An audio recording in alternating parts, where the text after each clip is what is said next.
Etu ọchịchị gọvanọ Chukwuma Soludo si wee na-agazi n'ụlọ wee na-ekpokọta atịtị ndị mmadụ bụ nke na-amịta mkpụrụ atụrụ anya. Nke a pụtara ihe n'oge nnukwute mmiri ozuzo zoronụ ma bụrụ nke ahụghị nnọọ ka ahịhịa wụchichara ọwa ide mmiri na Inland Town Ọnịcha.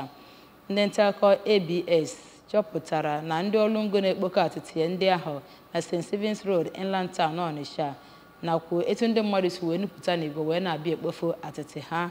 Onye ọrụ anyị bụ Emengeni Ọsadebe gara wee weta akụkọ a ka abịa ihe si wee gaa. Ka ọ na-agwa ABS okwu, otu onye ndị na-aza ụzọ bụ Oriakụ Nkiruka Odo toro nnọọ Gọvanọ Soludo maka atụmatụ ọma ọ tụpụtara bụ nke ọ sịrị na ọ na-abazi ulu. Oriakụ Odo kwararịrị na ndị mmadụ ka na-egwunyekwa ahịhịa n'ime ọwa mmiri ma duo ha ọdụ ka ha sepụ aka enwe n'ọhịa n'ihi na onye isi ọchịchị nchere oge nke okpuru ọchịchị Ọnịcha North bụ Maazị Onochie Ọzọma enyego ha ikikere iji wee jide onye ọbụla ha nwetara na-ekponye ahịhịa n'ime ọwa mmiri. Ọ gaziri n'iru wee tozie onye ọrụ ngo na-ahụ maka ikponye bụ afịfịa bụ nke ọ sịrị na ha na-apụta gburu na-abụ n'izu ụka ma yọzie ndị bi n'ime ogbe ka ha kaba arụ na-ekponye ahịfịa ha n'ime akpa ka ọ wee dị mfe n'obubu.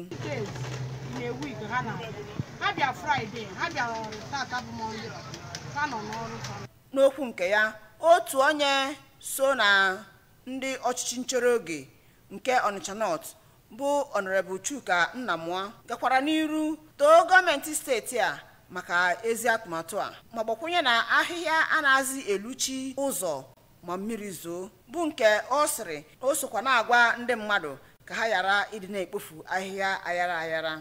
Gọọmenti na-anware nne because before mmiri zoo ahịhịa na-eju na main road mana since eji na-eje house to house picking of trees ya ịnanya na gọta efu na ebe niile dị ọcha.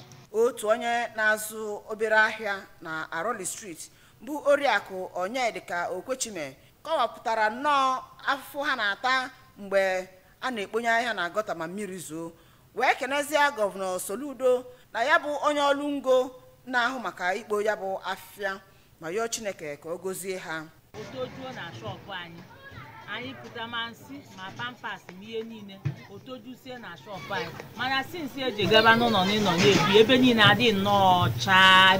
Onye nke jizi ọkwa supervisor na ya bụ ụlọ ọrụ ndị na-ekpo ya bụ afịfịa bụ Maazị Patrick Eguatu kwuru na ha na-edebecha nnukwu ụgbọala ha n'ebe ha kwesịrị idebe iji wee hụ na ha nwetara ọtụtụ ụlọ n'ụlọ ndị na-abịa ekponye ahịhịa ma gụọ ebe ndị anwa dịka Ọka Road, Isiokwe nakwa Okosi Road wakpọzie ndị bi n'obodo ka ha jisi ike na-ebupụta ahịhịa ha mgbe ọbụla akụrụ mgbịlịgba.